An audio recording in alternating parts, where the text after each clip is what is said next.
I'm on vacation. Welcome to another episode of Infertile Millennial.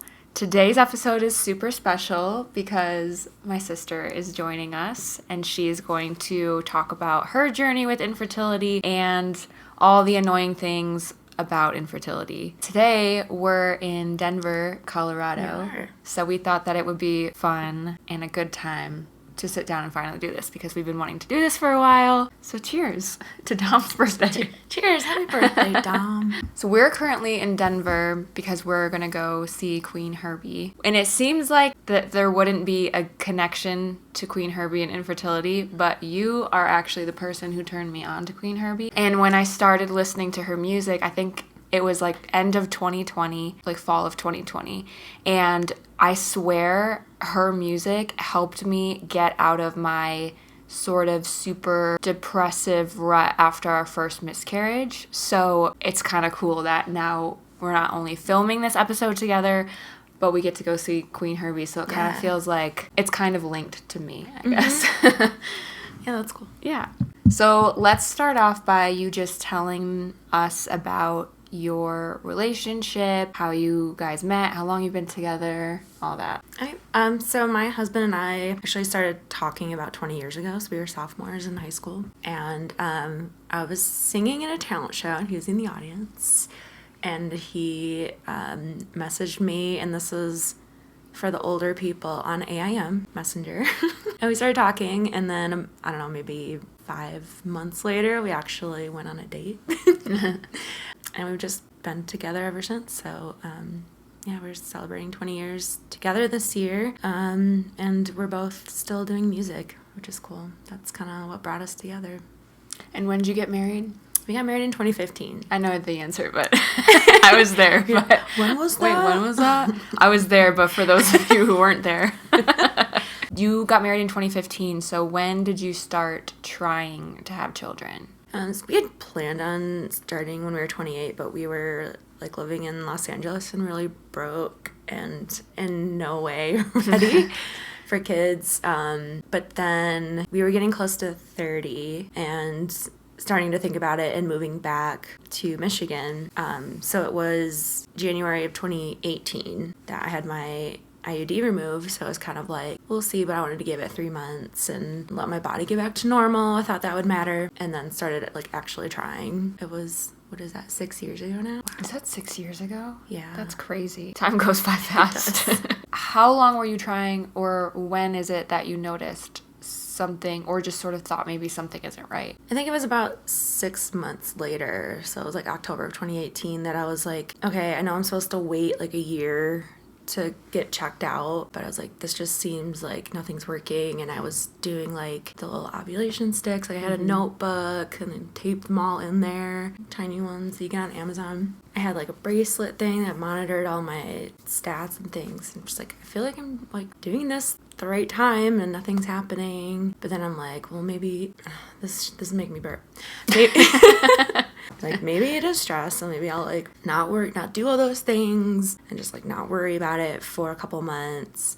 And then that didn't work, so it was probably about a year later. Like I think I was actually at your house in 2019 around Valentine's Day, and I was like, all right, I'm gonna call. Like I was kind of putting it off because I didn't want to know something bad or like something going on. But I went in, so it was about a year later. I did the HSG test.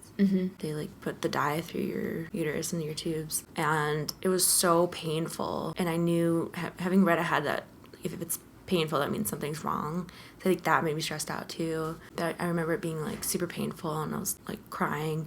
But my right side was blocked, but the dye went through my left side, and so like that was good. But I was so upset, and I had to go into work and like try to hold back tears all day. And I'm like, I can't believe I only have one functioning side. My other side's blocked. Like I was just devastated. And then my doctor calls later and said, well, it's going through the left side, but it's like really dilated, meaning it's probably damaged and probably won't work. So they said that your left side, they were thinking already, like, had a problem even though it went through. Yeah, because I think, like, it fills with fluid, and then that kills the little hairs in the tube that kind of, like, push the egg through. Mm-hmm. After that, what was your journey, basically? We decided to try to do a surgery to clear it out, and, this surgery happened on Mark's 30th birthday. He had to get up at like 5 a.m. and take me for surgery on his 30th birthday. He did it. He didn't complain. He's a good guy.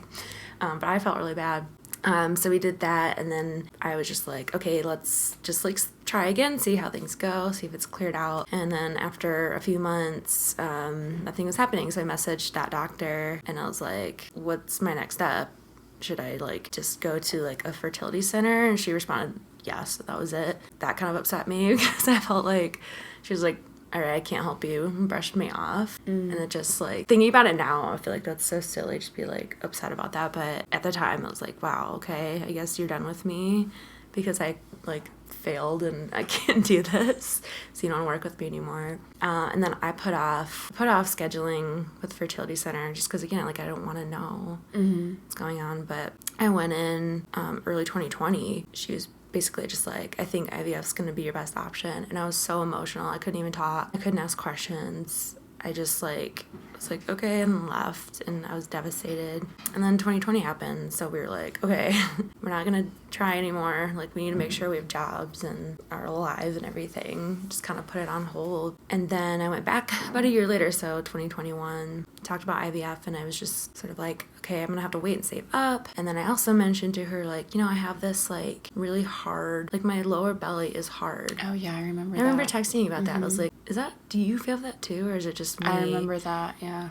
And I, like, that I was worried about for months. I was like, I don't want to know. I thought I was going to die. I was panicked, and then... And everyone told you that you just needed more fiber or something. Yeah, like, I had pain in my stomach before I even noticed that. And I went into the doctor, and I was like, yeah, I like, stomach pain. Like, I still sing and I perform, and I would be like, every time I'm, like, performing, my stomach hurts. And yeah, he's like, try more fiber. And I was just like, okay, I don't think that's what's going on. And I told him, like, I was also told that as long as I'm young and healthy and have a period, that I'm gonna be able to get pregnant. And that wasn't true. So you can understand why I'm like not confident in what you're telling me. And he was just kind of like, just try this.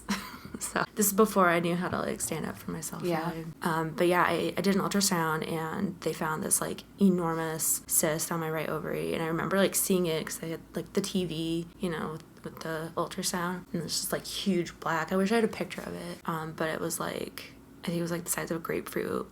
And I was relieved because I was like, she's just like, oh, it's just probably an endometrioma. And I was like, oh, thank God, I'm not like dying.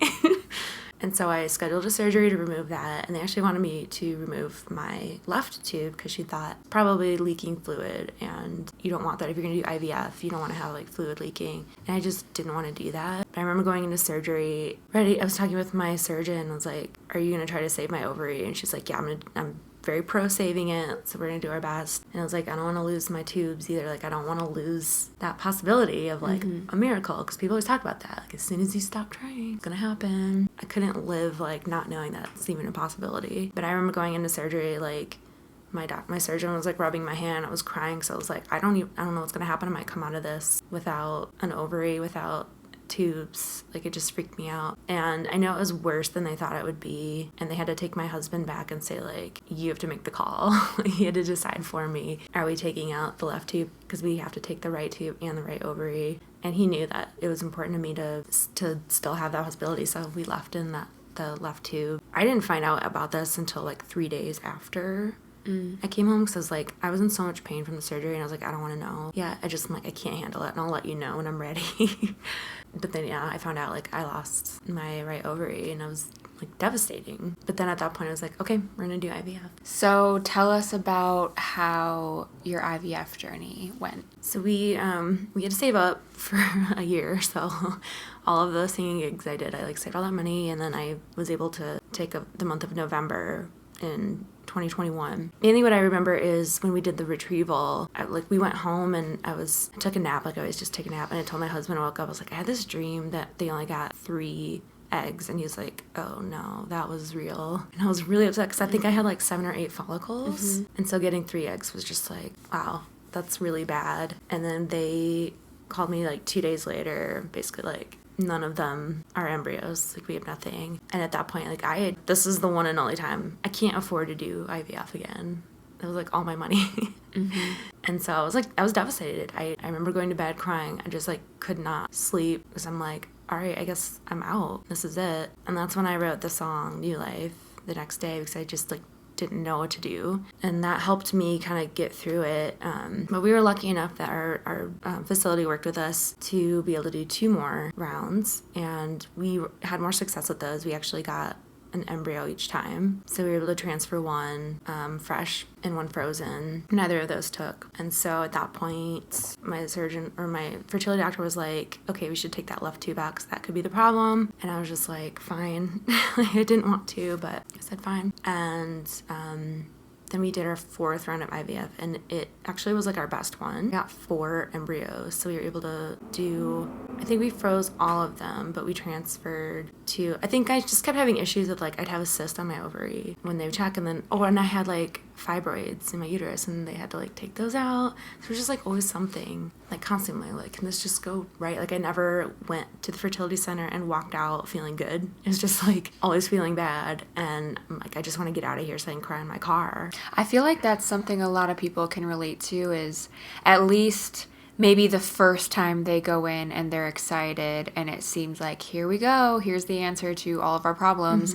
And then when it doesn't take, it seems like every single time after that, there's no excitement. And so that's why a lot of people get really irritated when people go, oh, you're doing IVF, that's so exciting, you're going to get pregnant. And I think a lot of people can relate to what you said about how you've never walked out feeling good about it, because I even feel like the more you do it too, you just don't even know what to expect, and you're not at all. Because the same thing happened with the last time we did an embryo transfer, I cried in the car because I just knew in my gut. For one, I don't feel like I was treated very fairly that visit.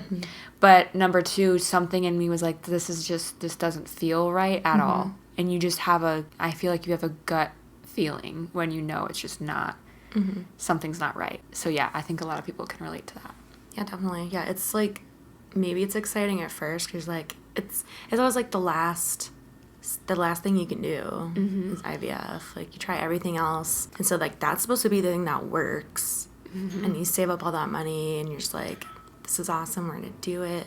And then if that doesn't work, it's like, well, then there's no other option for like having my own baby at this point. Like, I can keep trying IVF, and I would tell people, like, I would, if it wasn't, if I didn't have to pay for it, I would do it over and over and over. Yeah. But after 4 times, I was just like, I'm done. I cannot keep doing this. It's getting that excitement and then the letdown. And even the last transfer we did was kind of like, I was like, it's not going to work. I just didn't feel like it would. It hadn't before. But it was like, well, we have these embryos. May as well transfer them. But we had already kind of moved on. But then there was that part of me that's like, well, this I swear. It's trash day. So your last embryo transfer was when? The most recent one you were talking about? It was in September of 2023. Okay. Yeah, it's not long ago. And yeah, it was kind of like, this is it for me. Like, I'm not gonna do this anymore. We had the embryos. We wanted to try it, and that didn't work. And like, it was still devastating. I was like, even though I felt it wasn't going to, and at this time, like, my dog Gomez, he's like almost 16 years old. He had this like health issue. He had like some inflammation in his neck or something. So he was it was like the worst experience I've ever had with him, I think. And I'm like trying to like be relaxed and like get pregnant. And I think we all just knew, like, it's not gonna happen. Like, I'm not getting sleep. He's barking through it. Like, it's just stressful. Like, there's just no way. So it wasn't surprising, but it's still devastating, like, no matter what. But yeah, at that point, I was just like, I'm done. And we were looking into egg donors and even trying it internationally, but we're still, I don't know, I'm just not sure about it. I feel like I'm not confident in my body to take it, even though it's not my egg anymore. I know, I feel like that's a really tough decision to just decide. I mean, even just moving forward at all is a really tough decision, and then making the decision of if you want to use a donor, because yeah, it's I feel like no one, if you've not been through infertility, you just don't understand. It's not as easy as just deciding, yes, I want a baby. Yeah. It's, do I want to put my body through that again? Do I want to spend more money on that again? Do I want to spend more time focused on that again? Because it really truly feels like when you're going through treatments, you're not living your fullest life. Yeah, absolutely. And then you kind of feel stuck in a cycle, just everything. You're only speaking with doctors constantly and trying to schedule around appointments and paying for stuff. And it's just like bills keep coming in from the center. You think everything's paid and then here's another bill. And so it's like a lot to think about moving forward. But do you feel right now that you have any idea what you want to do next, or are you still kind of not sure? We're kind of thinking about fostering. We're still maybe considering egg donor, probably internationally, but we're really just in this place where we've put our life on hold for 6 years now. So it's always like I was going to turn 30 and it's like, well, I might be pregnant on my 30th birthday, so I don't plan too much. And then that didn't happen. We're putting off trips and like, well, I can't do that except save for another transfer. And I stopped coloring my hair because I was like, if I get pregnant, I don't want to have to like worry about my hair color. So I just let it grow out naturally and just, putting off all these things that I really wanted to do, or like some music projects I wanted to do. I'm like, well, I don't want to get these started and then I'm pregnant and then I can't finish them. And I got to the point where like, this is so stupid. Like I'm putting my life on hold. So we're both in a place where we just want to be selfish and do what we want to do, travel. Like that's why I was like, let's go. Let's pick a city where Queen Herbie's playing and just go. Like I'm in a place where I can do that. Yeah. And we don't have to like think that much about it. Yeah, it's so nice when you decide to take a break from it after so long and then getting to just go to new cities and travel. Obviously, I know not everybody can financially do that because I understand that maybe you spent all your money. But if you have the option to start saying yes to more things and going more places, trying new things, I feel like it definitely opens my eyes that there is, if I never do another treatment again, if we never get pregnant, there's still a lot to look forward to. But I think it takes a long time to get there. And not everyone gets there. I think for the most part though, if you are in that position, I feel like you'll understand that like eventually you'll get there, but that's for no one else to tell you but yourself. Because I would be very angry if someone's like, well, you'll eventually be okay. And it's like, well, of course you can say that, but it's not for you to determine whether, I don't know. I feel like we're never going to really be okay. I think it's kind of like grieving someone that's passed away. Like it gets easier. Yeah, but it doesn't go away. Yeah. And that's how I feel right now. Like I'm on a daily basis, like I'm fine.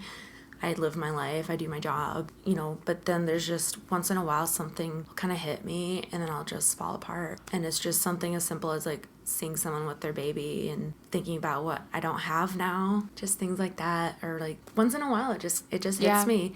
Like I was just putting dishes away the other night and it just hit me and like then I break down. It's just random, like it's unexpected. And I think that's just how it's going to be probably for the rest of my life. Like it's still going to like hurt. It's just a matter of like, can I move on and live life? Yeah, live day to day. And I think too, sometimes like I've learned through a lot of therapy is you trying to kind of be mindful of certain dates, because sometimes you're like, why am I so angry today? Or why am I so emotional? And then you're like, oh yeah, this was the day that I would have been due for a baby or something, In fact, 2 years ago today, we found out we were pregnant naturally. It was around his birthday. Oh, yeah. Yeah. And so I think it feels better. It's fun that we're away, because what we used to do on those difficult dates is, well, let's plan like the first time it's going to be a due date or the first Mother's Day or something. Let's go do something so that we're not living a daily life and kind of like preoccupied with other stuff. So it's kind of funny how we're on a trip now. But I feel like this time last year was probably a little bit difficult. If I had to guess, I can't really remember, honestly. But that was like the first year after it. Yeah, I was thinking about it this morning. I'm like, oh yeah, it was 2 years ago that we found out that we were pregnant. It's just, I can't even believe it's been 2 years since that. Yeah. Like that is wild to me. Time goes by way too fast. Because that's just crazy. Because yeah, when you said 2018, I'm like, man, that was before we did IVF. Like we started IVF 5 years ago. And that's just crazy how fast time flies. What I want to ask you, what's something that you wish other people knew about infertility? Maybe even, it could be about infertility or just specifically about something more closer to what your journey's been like for those out there who might be struggling with the same thing or know someone. Probably the biggest thing that I've learned or that I've had to remind myself is, and I think you shared something about this yesterday, but like your self-worth isn't tied to whether or not you can have a baby. It took me a really long time to work through that because it's sort of like, that's what, literally like what your body is made to do. Just biologically, like I'm supposed to be able to have babies. That's like the basic thing. And I can't do that. And it made me feel like, I don't know, it just made me feel like, yeah, like kind of worthless. Like, what am I here for, you know?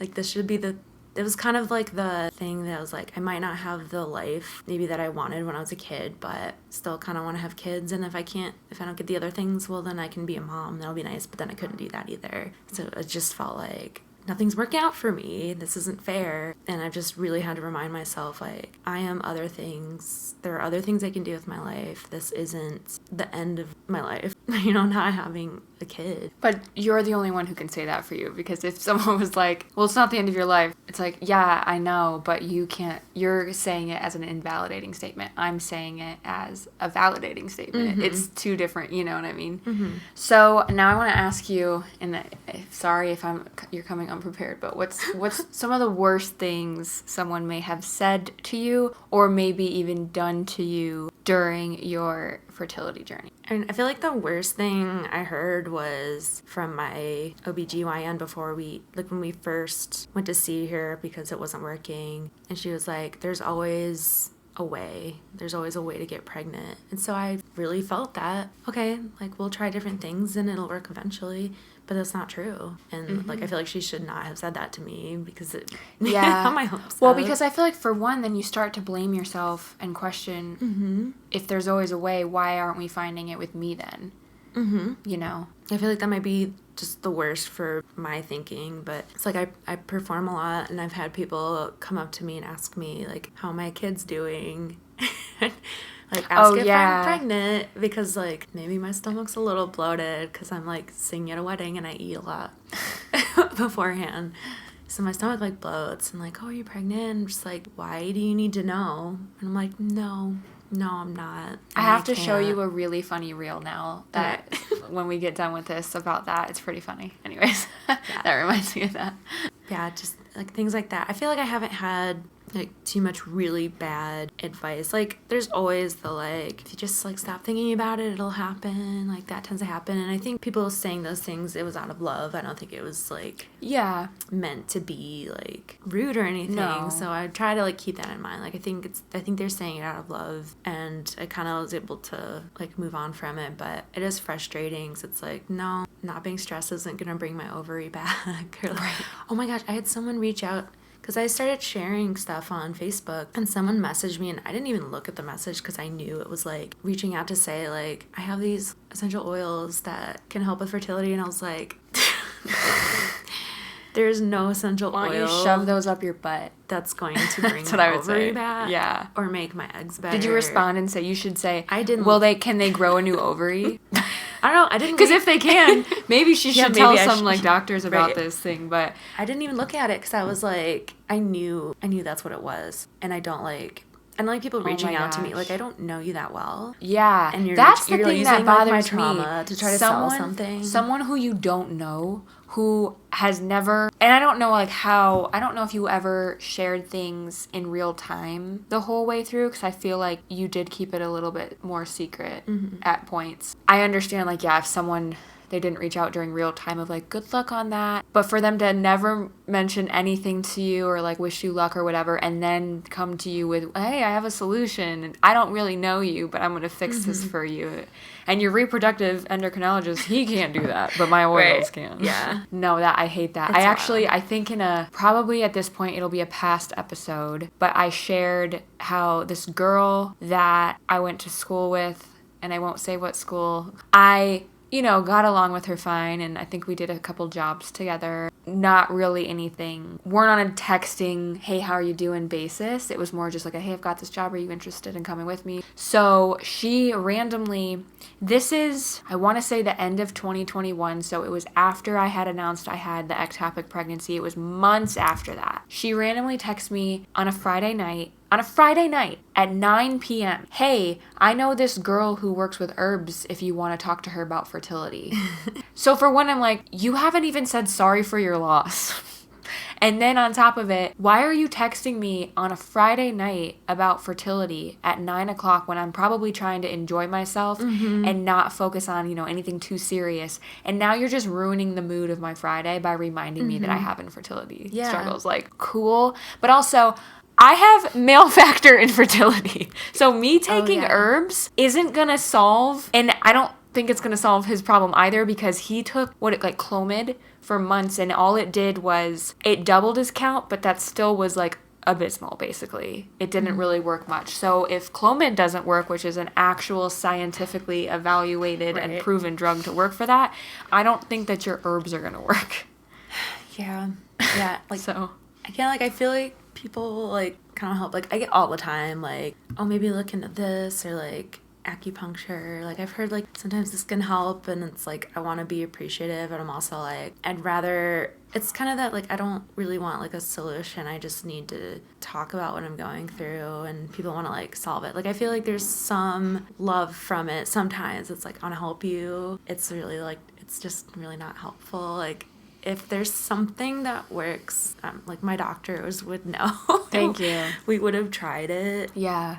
And I think that those things work for some people. It's because timing. Yeah, I don't believe that that's what helps. It's nothing to do. Yeah, you just got lucky that you were on that time. Yeah, it's kind of confirmation bias. Like, oh, the one time that I did this oil, I got pregnant. Like, you don't know that you wouldn't have gotten pregnant without it. Or maybe just the mindset. I don't know. Like, but that kind of stuff seriously drives me crazy. There's stuff about, like, steaming your vagina. Yeah. Please don't do that. Don't do that. Like, that is not gonna help you. No, not at all. That freaks me out. I'm going to title this episode, Please Don't Steam Your Vagina. I like it. Let's move on to what's the best thing someone's ever done for you, or even said to you on your journey, if you have one. I do have I had a nice conversation with our dad. Oh, you did? Yes. And I don't know about this. I was just talking with him one day. I think I called him because I needed some advice on something I was trying to build. So we normally, hey, Dad, how do I build this shelf? Yeah, what kind of, like, wood should I get? But we were talking about fertility stuff, and, like, I don't talk about it a whole lot with him, but he knows stuff that's going on, and he always just feels really bad, and, like, I think he wishes he could help more. But I remember him saying, like, you know, your grandma, his mom, they tried for a really long time, and he said, like, if they had given up at any point, then, like, I wouldn't be here, you wouldn't be here. And it just, like, it really touched me. Just that conversation with him was just nice. Like, we don't have conversations like that. That's just, like, it's not just, like, how's life going? It's, like, really meaningful. Yeah. But I was like, you know, that's true. And I guess in a way, like, I'm kind of giving up, but I'm not sure yet where I'm at. But that meant a lot to me, to have him talk about that. And it was just kind of encouragement, you know. I feel like he shared that story with me as well. He said that they tried for, like, 5 years or something. There's something like that. Or yeah, because I think she was, like, 36. Okay. When she first had or 34. 34? With Dad, she was 36. Okay. Which for, like, the 60s, that's pretty old. Yeah. It's not that weird now. At all, but I think for that time. Yeah. And I just, like, I can't imagine what it was like for her, because people weren't talking about it. No. Then. Yeah. Or, like, they would lose children and they couldn't talk about it, and you don't even find out till they die, and they're like, oh yeah, she lost 3 babies. I was like, huh? Like, I had no idea. I didn't know. Yeah. Who knows? We don't even know I don't know if it's grandma, if there were other babies we just don't know about. Yeah, it's that's just true. Weird to think about, but they just didn't I feel like talk maybe about they would have told Dad and Aunt Shelley. Maybe. It seemed, I feel like I don't maybe, know. I feel like especially, I feel like they would have, like, said something to Aunt Shelley. Yeah, maybe. Yeah. I've never asked her. That's true. But I feel like she might have offered that information to us at a time, you know? Yeah. Like, we knew about Uncle Peter on Mom's side. Yeah. But he was, like, born. Well, and if he had lived, we wouldn't be here. That's true. because they were done having kids. Yeah. And then, he passed. Yeah. Yeah. That's wild. Okay, so you said that you want to share more stories. Are they good or are they bad? I don't want to share more stories. You don't? No. Come on. Well, okay, I'm going to say this. So I think you're going to ask me advice on someone on their journey. Yeah, what kind of advice do you have? What I want to give advice for people who aren't going through the journey, but their friends are. Or maybe for people who are going through the journey. Because I've had friends who also had issues. And it was kind of like, you know, like, I'm not happy about that for them. But it's like, okay, I have someone I can talk to about it. Like, we can talk to each other and we can understand each other, because it's really hard to go through and a lot of people just don't get it. But then they get pregnant and they drop out of your life and you don't hear anything anymore. And then it kind of just feels like, all right, I guess I was just there for you when you needed help. But now that you're pregnant... I've definitely had a couple people like that who, like, 100% stopped checking in. Yeah. Ever again. Though I wonder if because they're on it, and maybe they ask themselves, would I be annoyed with that? And maybe their answer is yes. So they don't, because they're like, well, I don't want to like rub it in her face that it worked out for me. So that's where I'm like, sometimes I just try to like be like, I don't know what I would do or feel in that position, you know? So it's a little bit hard, because there are definitely a lot of people, even who have interviewed on this podcast, who still are like very supportive of me and like everything, like didn't just unfollow Infertile Millennial now that they have a baby. Because when you think about it, someone said something, I don't know, I must have asked a question and someone responded that they'll always be infertile, even if you have a baby. You're always going to have infertility. Yeah, it's going to follow you every time. If you get pregnant again, like, you're not going to just be like excited. You're going to be stressed. Yeah. I imagine, I don't know, but I can imagine. Yeah, it's like you can't just, it's not just like, it's not I'm just, pregnant, I'm pregnant, yay. No, it's it like, literally is, holy shit, now I gotta make it through 9 months of just, is everything gonna be okay? And it's constant worrying. And I'm sure it's probably like that, even after birth. Probably forever. You're probably just worrying forever. Just forever. Yeah. Yeah. Yeah. Yep. But yeah, I just, for me, like, and I thought about it too, is like, what would I want? If it had been the other way around, like, what would I have done? But like, I just like can't imagine just dropping out. Like, I know I'd feel kind of guilty, like, a lot of that people it happened to me and not to them. But for one, I'd say like, it's best to reach out to that person personally and just like, and tell them so they're not finding out. Because I would find out they're pregnant along with like everybody else, and it'd be like, I was literally like sitting at a fertility center parking lot crying when I found out about one. That hurt a lot. Like, I'm still like working through it, and I feel guilty. Like, I feel like I shouldn't feel that way, but that's just how I feel. I'd rather find out, like, is this a good time, you know? And that's me. Maybe it's different for other people. You're probably worried about like asking about it if you got pregnant and they still haven't.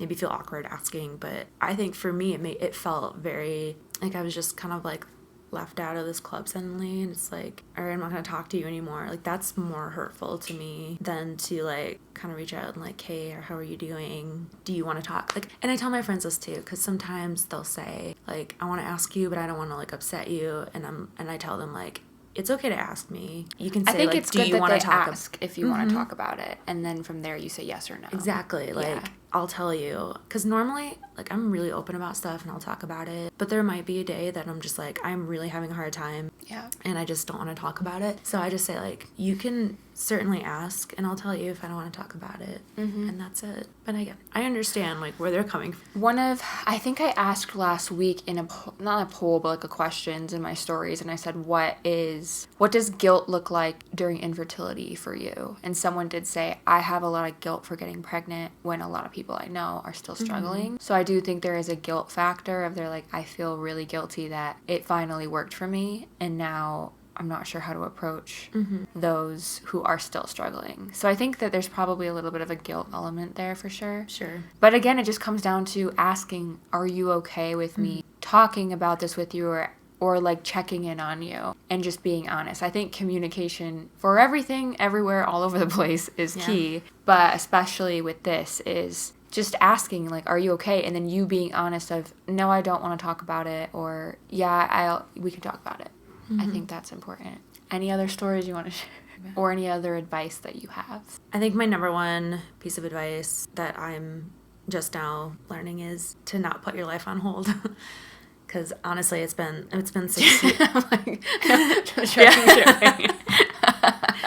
Don't put your life on Don't hold. put your life Okay? on hold. I think in the moment it's like, well, it's only going to be like a couple of months and I'll be pregnant. Like, it's fine. But it snowballs. And then suddenly it's 6 years later and I'm like, I've been putting so many things on hold that I really wanted to do because I was, well, maybe I'll be pregnant. And then I never was. So now I just feel like, I've talked about this with my therapist. Like, I think if you knew, like, you just have to do this for 3 months and then you'll be pregnant. Like, if you knew for sure. Yeah. Then you would absolutely put your life on hold and do the things you need to do. But we don't know, and that's what's so frustrating. It's like we can do everything you're supposed to do, and it doesn't work.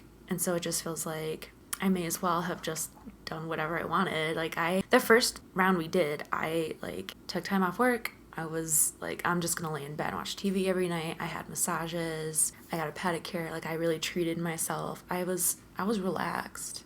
And it didn't mean shit. I did the same thing as you. I made sure before moving into a new cycle, I'm going to go get a massage, get a pedicure, make sure I'm super relaxed. I wasn't working full time at all.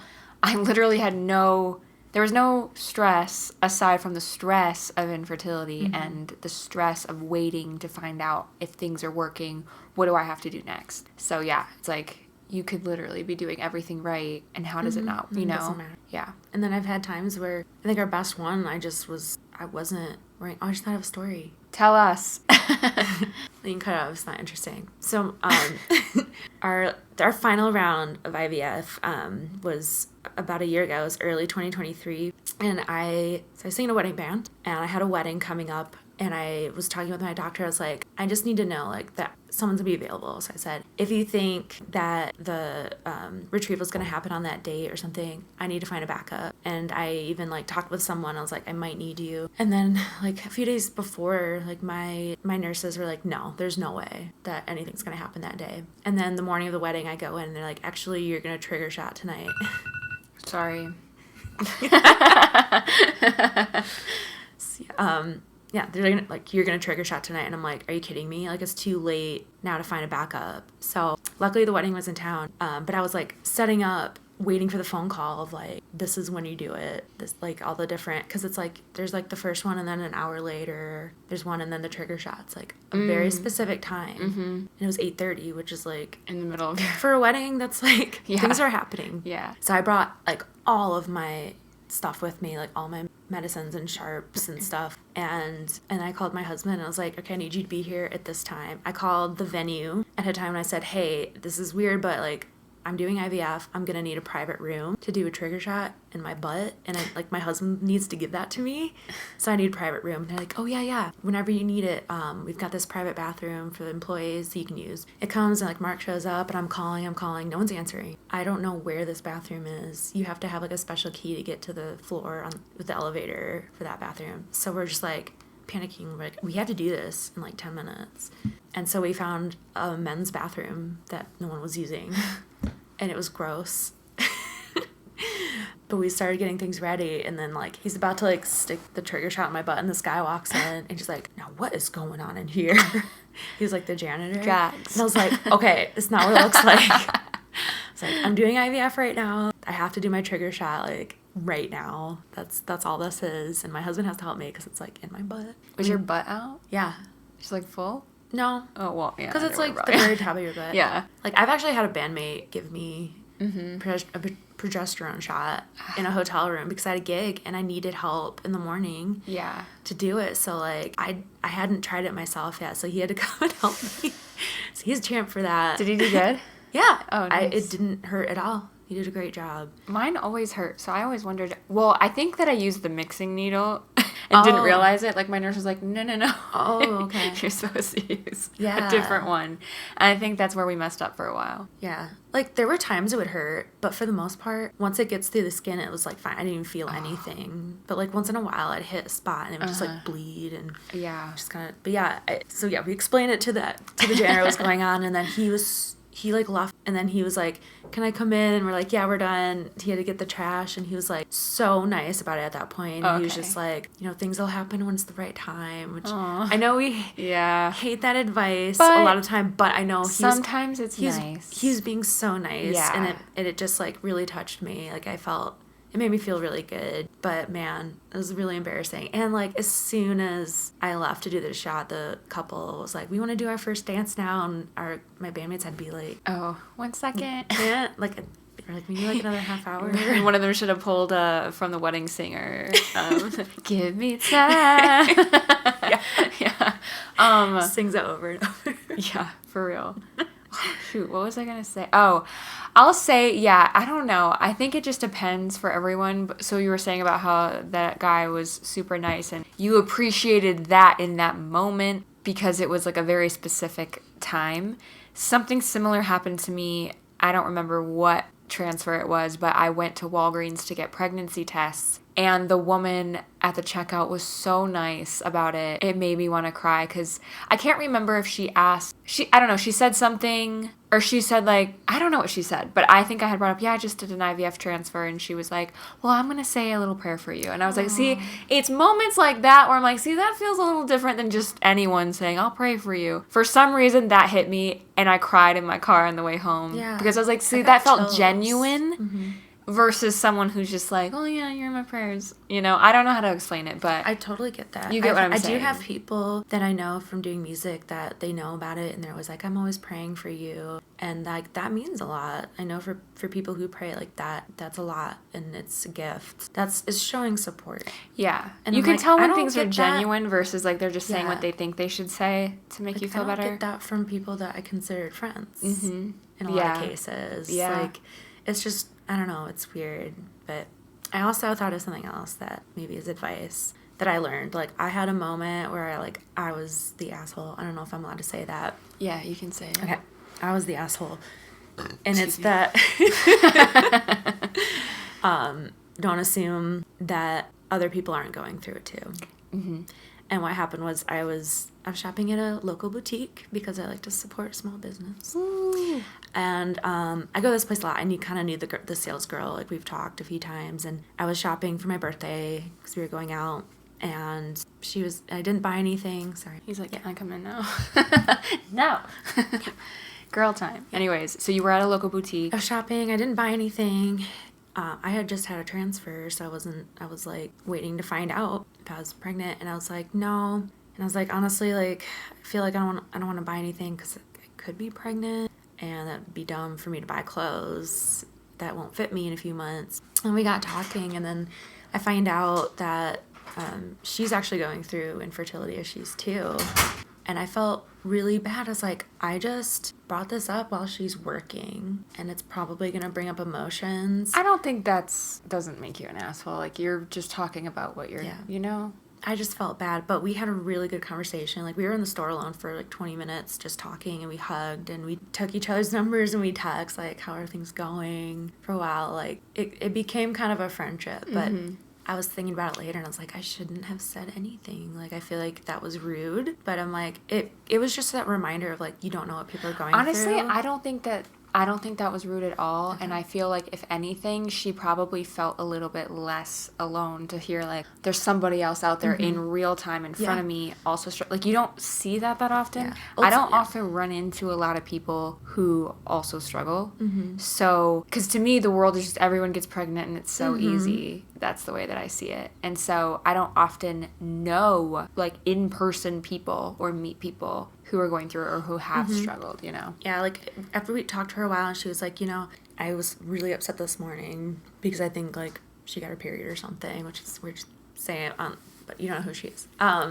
So she was, like, upset that and we were like, you know, I think I was, like, meant to come in today just so that we could talk together. And I think, like, because she had a similar issue, like, all her friends were pregnant and she wasn't, and she's like, I don't have someone to talk to. And I was like, okay, this was just, like, meant to happen. I was meant to walk in here. So, like, ultimately, I think it was a good thing, but it kind of just made me think, like, I should never assume, even, like, people who have a baby. Mm-hmm. Like, I see people with their babies, and sometimes I'm like, not fair. But I'm like, you know what? I've had that before. Maybe she went through 10 years Yeah. of fertility issues. I don't know. I've So I'm definitely trying to not just assume. Yeah. I've definitely had before, like, you'll find out somebody got pregnant and you're like, of course you did. And then they eventually are like, we actually struggled. And then you're like, oh. Yeah. So, yeah, no, I understand that. Like, don't just assume. Let me end this by just reading you. I wanted to find a jarring Reddit story just as to see your reaction for fun. I really hope I haven't read this before on a podcast episode because it sounds kind of familiar. So I can't remember if I've read it before or if I've actually talked about it on a podcast. But you'll get a different reaction. Yeah. Okay. So the title is, Am I the Asshole for Telling My Cousin and Her Husband They Should Consider Stopping Their IVF Treatment? So you're like, ooh, interested. Let me see what this is about. My female 28, female cousin Lauren 35, and her husband have been struggling with having kids and are suffering from health issues. They've begun IVF treatment, which is expensive where I live. So far, they've had several rounds, but no luck. They visited on my mom's birthday yesterday, but we didn't see much of each other. We didn't see much of each other now, but my mom tells me about how they're doing in general. We were conversing at dinner and the IVF got brought up. Lauren said she and her husband are about to undergo another round of IVF. Everyone at the table said a prayer and wished them luck. But I told Lauren that after spending this much money and after having already gone through several rounds in addition to other factors contributing to their infertility issues, they should really consider stopping IVF and taking a break and also saving money. Lauren and her husband looked offended. Lauren then said that they aren't struggling with money, so it's okay. I explained that they may not be struggling now, but in the future, seeing they'd spent thousands and wasted for no benefits, while they could have financially helped some struggling family with kids. No. Lauren got quiet. I stated that this was just my opinion after all. Lauren's husband looked at me grudgingly and said, I think you should just mind your own business and keep your opinion to yourself. Yes. From there, the argument ensued. I told him he was being disrespectful, and he kept talking back. Shortly after, he and Lauren left. My mom started asking me why I caused a scene on her birthday. I said we were just talking, but Lauren and her husband blew this way out of proportion. My mom said I had zero say in anyone's reproductive choice, and I should have kept my mouth shut. My sister, who rarely agreed with me, sided with me, saying that I was all good. But Mom is insisting I call Lauren and apologize to her. My husband, too, sided with me and told me to give it a few days and Lauren will call. I see Lauren as my sister, and I respect her, but we have our moments. Am I the asshole? I had so many thoughts while going through that. Well, yeah, number one, like, Mom's right. You have no say. Yeah. You have no say in other people's journeys. Like, even if they were, like, struggling financially and kept doing it, it's not your life. It's not your money. It's not your bank account. Don't worry about it. They don't owe some other family their financial help. No. Then, like, my argument then would be like, well, anybody who has the financial means should be doing That's that. what I'm always saying, because why is But it I have to because do you it struggle because with infertility, you should be helping someone else, or you should be doing this, but only if. Yeah, it's like the adoption thing. Like, you should adopt. Like, well, so should why don't you? Yeah. Don't I deserve to have a biological child as much as anybody else? Mm-hmm. I think adoption's great. I've thought about it, but it's really expensive. It's not just a baby store. Yeah, for real. I'm trying to remember all of the things because I had a lot of thoughts while you're going through that. Oh yeah, the wasting money and that part. It's like, that's never a waste. Like, it's disappointing, like, when you spend all that money and you get nothing out of it. Like, I feel like, I think I could personally have that feeling, but to tell someone else that's a waste of money is not your business. And I also think that if that's how she feels, and like, if she considers that her sister, like her cousin is her sister, and she says, and I respect her, I'm like, I don't think you do. I think if you feel that way and you feel like you have a relationship, you can talk about these things, don't do it in public in front of everybody else at dinner, at a birthday party. Like, maybe keep it to yourself and, like, maybe bring it up later personally. Just like I don't think that she should, but if you're going to, like, maybe call and say, like, I'm concerned what you're going through and if this is too much for you. Yes, like, there's a better way to word it. Yeah, I think a lot of it is how you word it. You know what I think happened is I think she's just annoyed about hearing about another IVF cycle, and that's why she's speaking out about it, and she's, like, uncomfortable talking about it, which is not an excuse. No. But I'd be willing to bet it isn't even about the concern. She's just tired of hearing about it. Probably. I think that's what it is. Yeah. Because I'm starting to learn the way people react, it's because they're uncomfortable. Mm-hmm. Not because they actually care, but because they're uncomfortable. Yeah, I think so too. Yeah. All right, well, she was voted the asshole, yeah, as I hope you can guess. So. But I feel like that's probably it for today's episode. So thank you so much for coming on and sharing your story. Me. Yeah. And I feel like a lot of people are going to be able to relate to your story, because I feel like I get a lot of messages about similar things that you're going through that I don't necessarily know, everything about, because we all have different journeys. So it's nice to hear somebody else's perspective. So thank you, everybody, for listening. Make sure to like, subscribe, share this everywhere where podcasts exist. Share it with someone that you know. Share it with somebody who could be educated a little bit more.